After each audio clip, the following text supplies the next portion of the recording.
Started.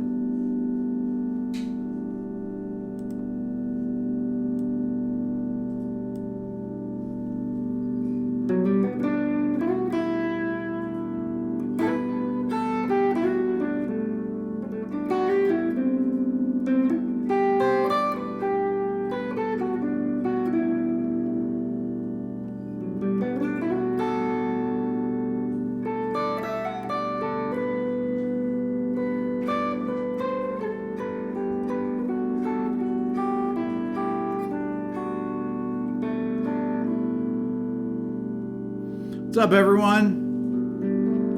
Got Billy here. Billy here helping me out today. You'll see him posting, Mr. Billy Jones. We're talking about some fretboard hacks. My kids are always talking about hacks. And I was like, hacks? You mean like easy way to learn things, right? This is going to be stuff out of my Beato book, beginning on page 94 and 95. I've got a discount code for the Beato book for today's live stream that'll go for the next 24 hours. It's 30% off. The discount code is RB100. Very easy to remember. Okay, I talk a lot about these things, about learning the fretboard and doing it quickly. And I have found, I think, better techniques to learn it fast and the way that you want to learn it, which is essentially chord shaped. And I don't mean the cage system. I like to use common tones between sets of triads. Okay, we're going to start with just the with major triads. I'm going to start here, and we're going to work just on the top three strings here, the G, B, and E string. I'm going to start with this chord here. It's like a D major chord, but moved up a half step. So it's E flat major. I'm going to go E flat major, G major, and C major. And the reason I'm doing this is because they all have the common tone G in them. Okay, so you'll actually recognize this from the song Something, right? Something the way she moves. Okay, now, if I play these chords like this,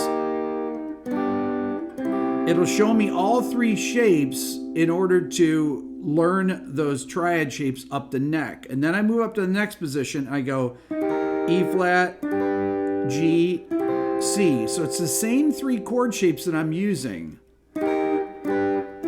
There you see that chromatic line. Each time you have the chromatic line in there. Peter, how are you? Is this a new guitar? This is my 65 SG here. So in this shape, you'll notice the chromatic line is here. Right here.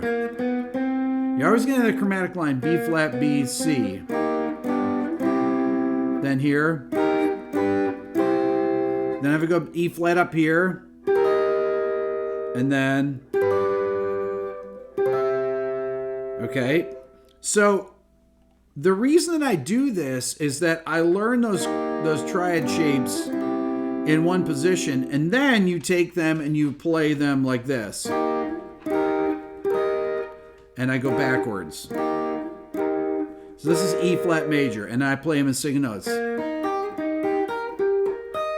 You notice I do a lot of what I call vertical playing up the guitar neck this way. Then I do G major. Then I do C major. And then you want to go up and down them, right? So E flat, G, C. Okay? So I'm learning those chord shapes, and I'm learning how to move vertically on the fingerboard. I'm also learning about these resolutions. You notice I did E flat, G, C like that. It helps you for if you want to modulate. Let's say you want to go from C major to C minor. C major and E flat are very similar. If you look at a C minor 7 chord, you see an E flat major chord right in the middle of it.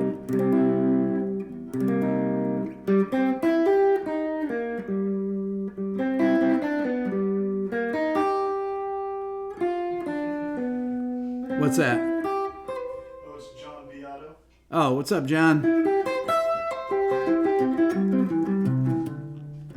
Okay, so then I go to the next set of 3 strings right here, and I do this shape of E flat major, that shape of G major, and that shape of C major. Okay? You could go to that if you want, but I like this. So I've got that chromatic line moving like that. Then I go to the next E flat shape here, and I do it there. Then I move up to here, and I play them there. Okay, and then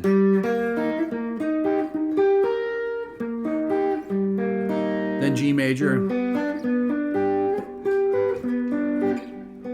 then C major. Then I will take one shape, E flat major. I'll take the same 3 shapes. So we've got this, that, that, and then on the inner strings it's that, that, that. And you just have to memorize these. Then I will go up those same ones and go like this.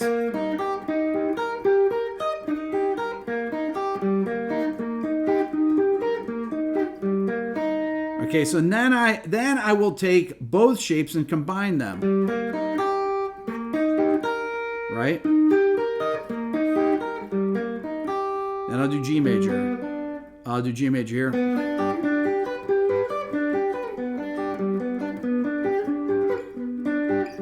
Then C major. Then I'll do the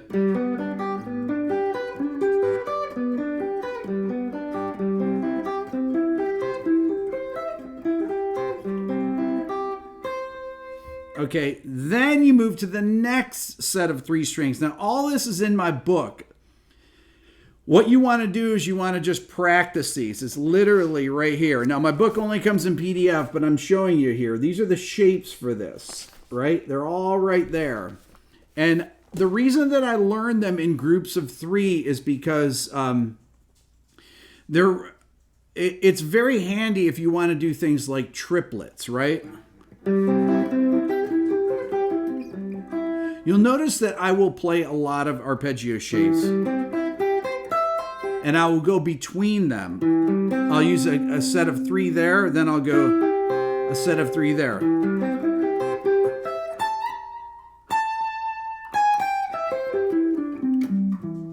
Knowing where those notes are, thank you, Andy, is incredibly important if you're soloing and you need to land on a chord tone. So if I'm in a blues, let's say I'm playing an A blues, right? Then I want to go to the 4 chord. I see this D major chord right there, right? On the A major chord, the 1 chord, then when it goes,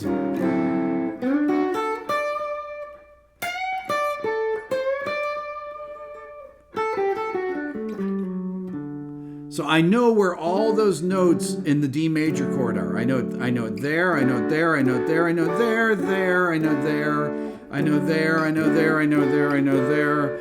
Everywhere on the neck, I know where all those 3 note shapes are. And it will... So that's why I can play it.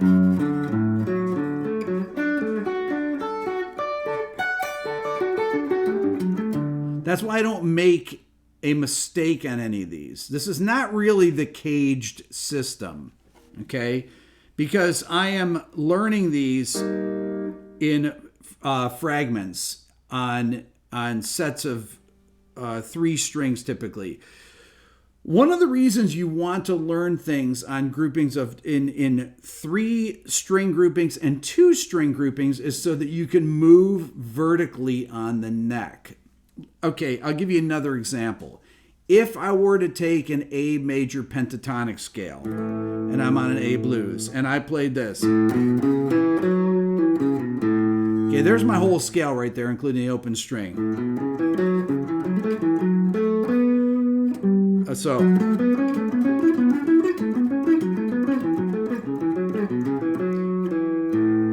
right there, I played vertically on just 2 strings. So right here, right? If you think of this, there's A major pentatonic. And then I have this. But I have it right here. This set of 2 strings, that allows you, if you want to play it,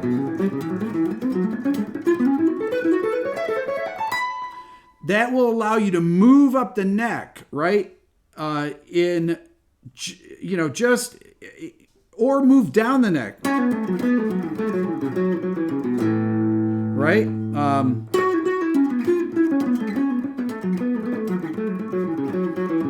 Whatever the pattern might be.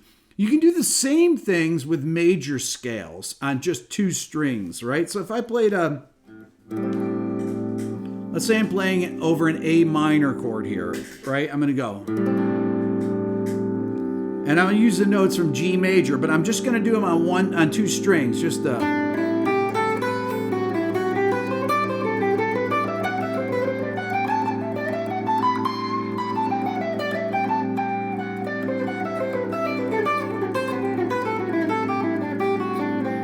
It's a great sound.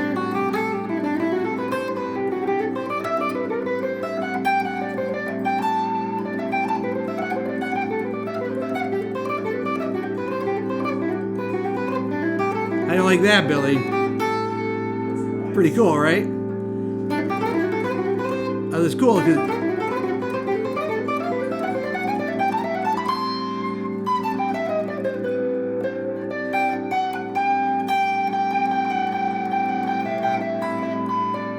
So,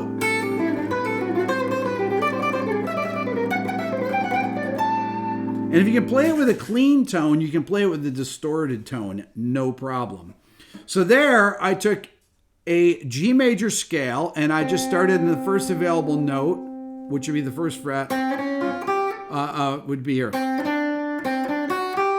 So it'd be the note C, D, F sharp, G. This is the benefit of learning scales in just little fragments like that, because it allows you to move across the neck. If I'm going to play, let's say I want to play an A minor pentatonic, and I play it.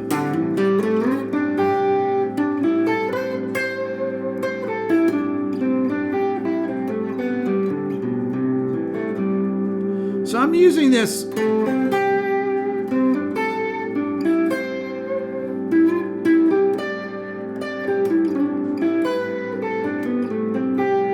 Those are kind of unusual intervals that you will hear that you don't necessarily hear in the pentatonic scale.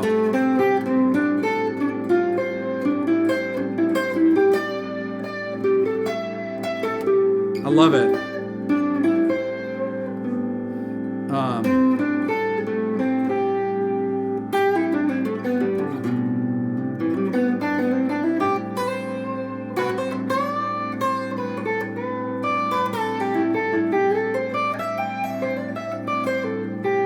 So I'm using these I'm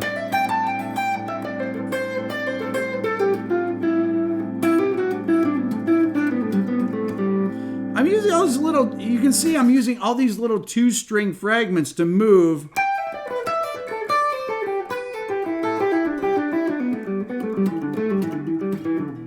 That's how I move from position to position, is by using just little 2-string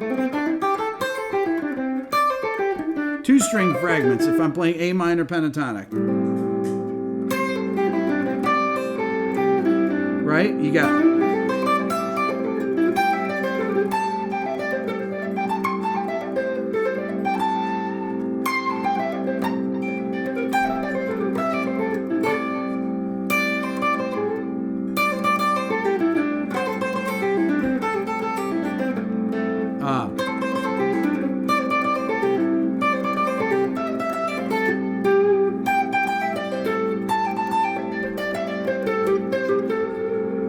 So knowing where those things are and practicing those instead of just practicing all the way. You want to know those too.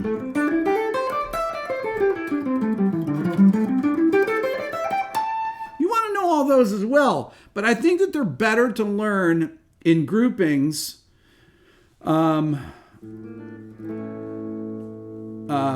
I think that they're better to learn in groupings if so that you can transition from position to position on the neck. That's really the key to learning this stuff. I'm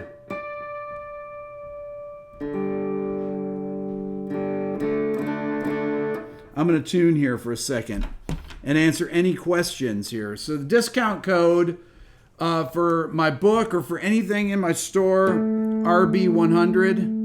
You find it 30% off, which is a great deal. I only run these in my live streams for one day. Man, that goes really flat. I think it's just the heat in here. That went really flat. I think it is hotter in this room. It is. Yeah. Okay, so once again, those groupings, like I'm talking about, in 2 strings and 3 strings with triads is really, really crucial. Then you move on to minor triads.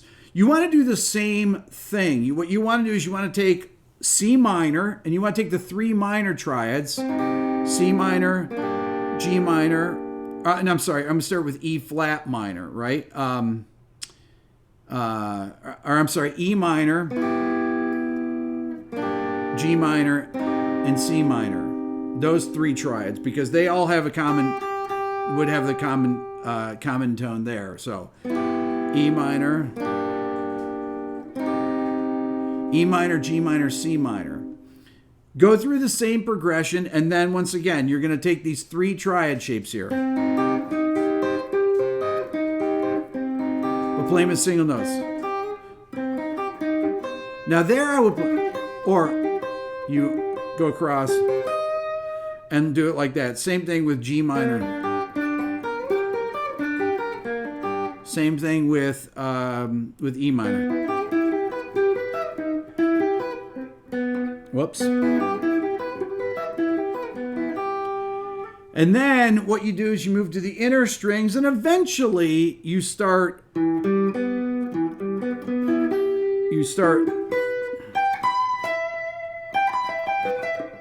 you will start moving between positions. I might use these 3, those 3, those 3.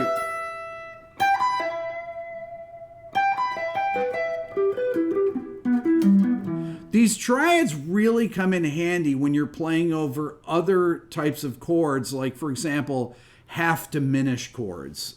If I play an A minor 7 flat 5, it's really a C minor chord with an A in the bass. So if I play,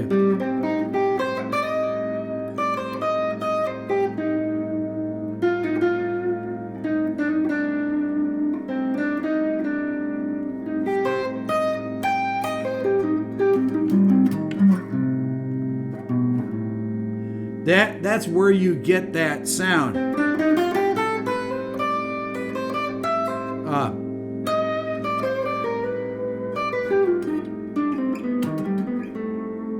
But here, I'm sorry.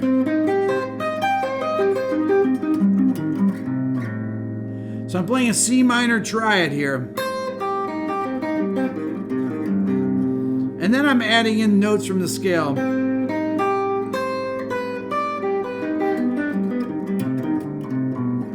That's a great sound. I did a C minor major 7 sound there. I played up C minor.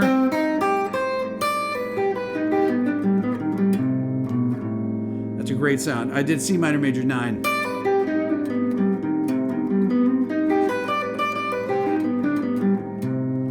I love that. And you can actually make it an entire arpeggio.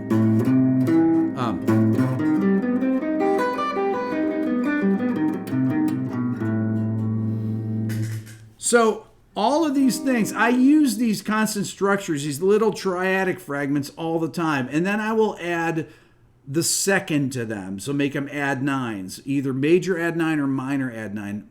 It's really, really handy for soloing. So if I do something like, if I have a C minor chord, I'll do A minor again. If I have an A minor chord and I play G add 9 and I go like this.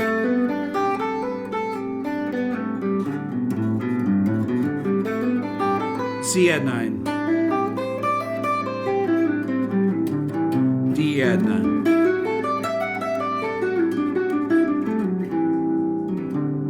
Those are great, great sound.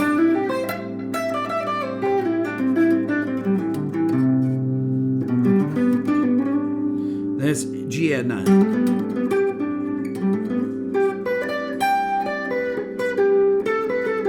I love that.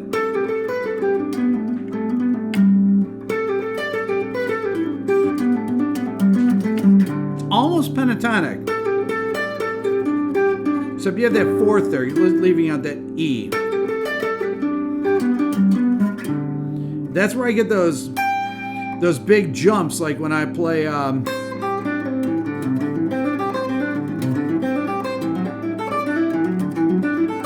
right?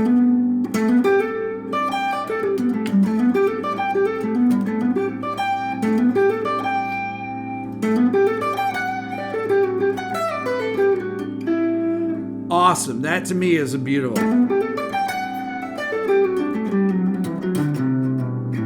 So I played up a G add 9, but I spread the notes. And I came down to D major triad, but with a sus4. Like somebody said, Dickie Betts style, right?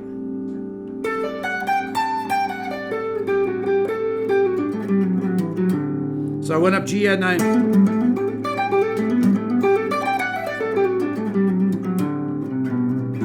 Then A minor, add 9. So I took an A minor triad and added the 9th to it. Beautiful song.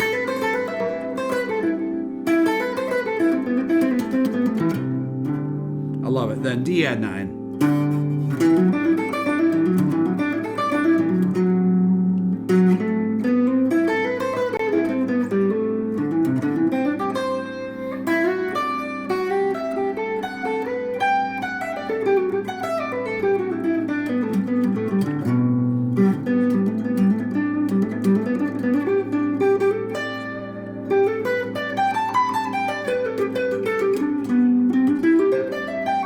Whoops, sorry. I love that. C add 9.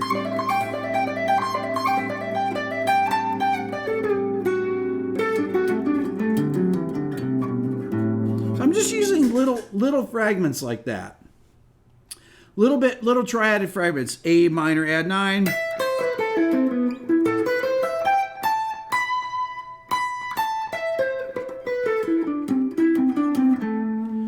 D sus4.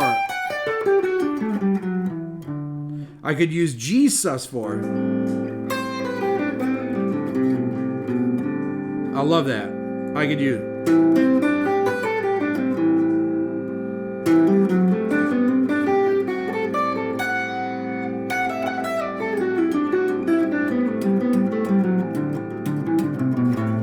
All those little interval things.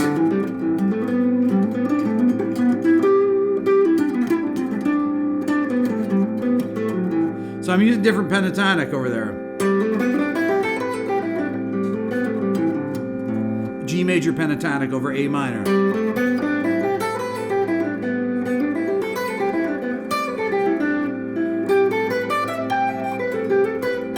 Right?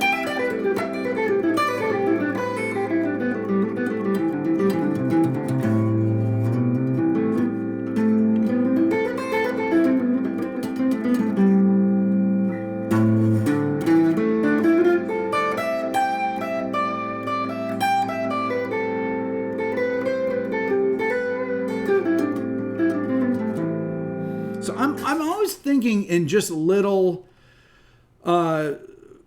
little fragments of ideas like that and connecting them. I think it's, I see HK just said like Coltrane intro. Coltrane would do that on Giant Steps, right? He did in his solo when he was practicing over it.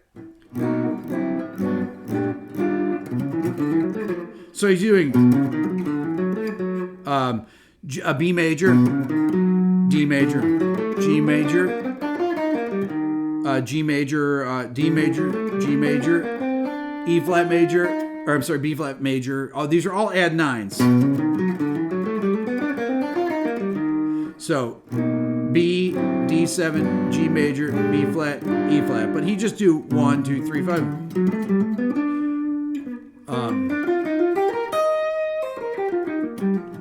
So he would practice just those little, they used to call them digital patterns. They would just be add nine sounds. Just 1, 2, 3, 5.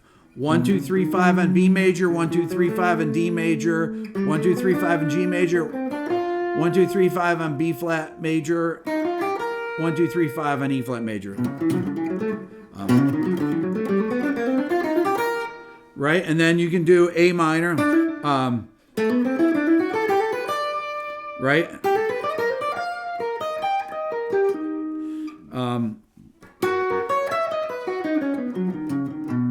And I would practice those too. I would take Giant Steps and I would take those little add 9 chords like that and play them. Practice them. G major.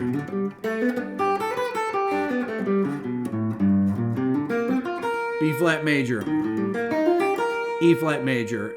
A flat minor, or A minor add 9.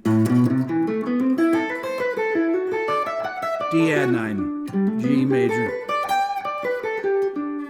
B flat. E flat add 9. F sharp. Major add 9. B major add 9. So I would go through Giant Steps, do the same thing, and make them all add 9 chords, right? If it was minor, make a minor add 9 chords and just practice them through that sequence of chord changes. To me, though, just these little things. You take these major and minor triads, just that's it. Learn them up, each set of 3 strings, and then add that note to them. Add the ninth to them. So if I have C major here, I go. Or I could go. Or add the 4th to them, right? Just add the 9th, add the 4th, or add the sharp 4.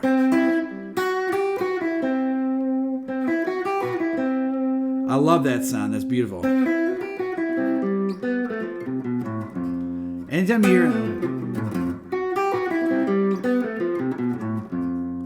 Right. That's F major with a sharp 11, or that'd be C with a sharp 11, F with a sharp 11, G with a sharp 11. Just 1, 3, sharp 4, 5. Jetsons, right? So, or add 9.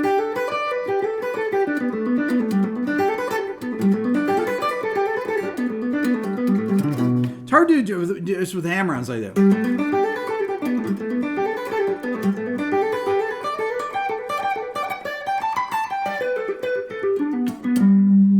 So I practice those things so much to get them where they are, where they're really, really smooth, where you can flow between them. It does sound dreamy.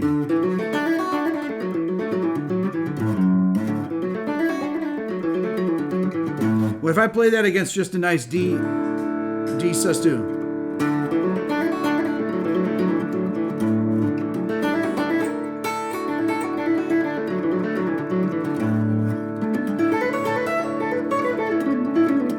Or I did a little sneaky.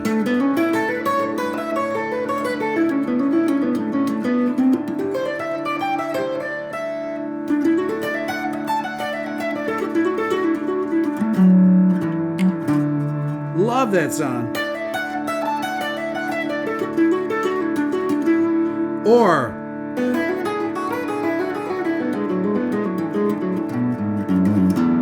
E add 9 over that. That gives you that Lydian sound. So those little add 9 things, these very simple ideas like that will take you so far. And I'm not even running scales. I forget about scales. You know, when you run scales, it makes your playing boring. What you need to do is play all these little arpeggio fragments, you know, whether it's 1-3-5 or 1-2-3-5 or 1-3-4-5. Just things like that, simple things like that. Or 1-2 minor triads add 9. Just these little fragments, or minor triads where you go minor triad with the 4th in it.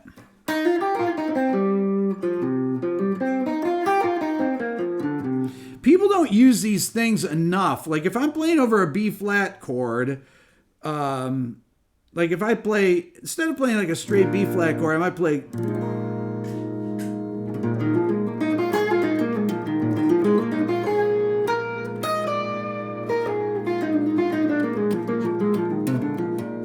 You know what? You know where I got those sounds from? It's honestly from I Feel Fine from the Beatles.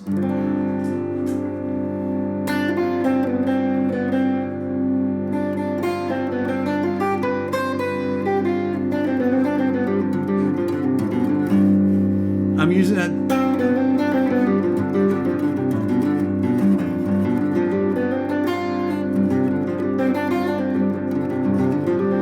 I'm using a dominant 7 sus4.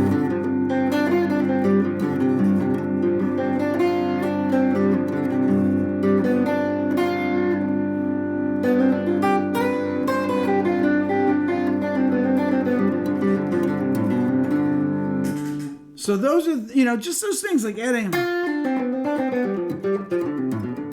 instead of playing just a straight G major, a G7,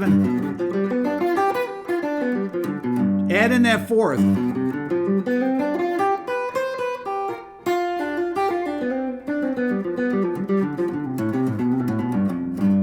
Way cooler. Just one little extra note added to these things makes them sound way more interesting. She said also. That's right.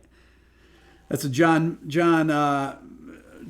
Lennon melody right there. John McLaughlin. All these guys, Eric Johnson, all these guys know this stuff. They all play these little chord fragments like that. Neil Schon, it doesn't matter. Steve Vai, they all know this stuff.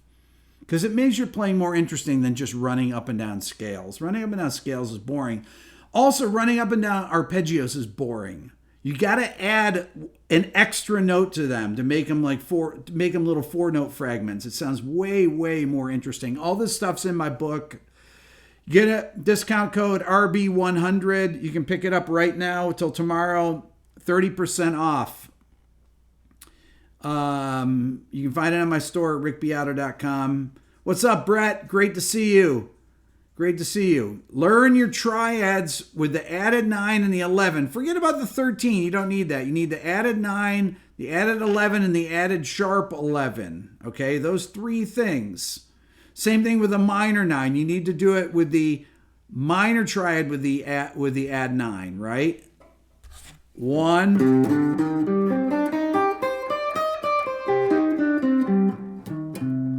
And then you learn it with the 11. And then you're golden. Just those things? Oh, man. You don't have to be jumping around arpeggios and, you know, you don't need to be sweep picking arpeggios or anything like that. Forget about it. That stuff doesn't mean anything.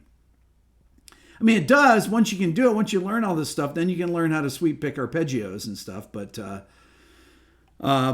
you know, you'll learn this first. It'll make your playing way more interesting and more chordal. It'll make it more melodic. That's what we want to do here. And then we'll add in our pass.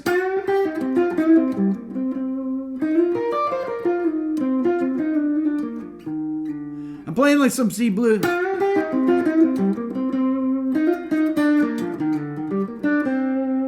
And I did a little, use the ninth there, right?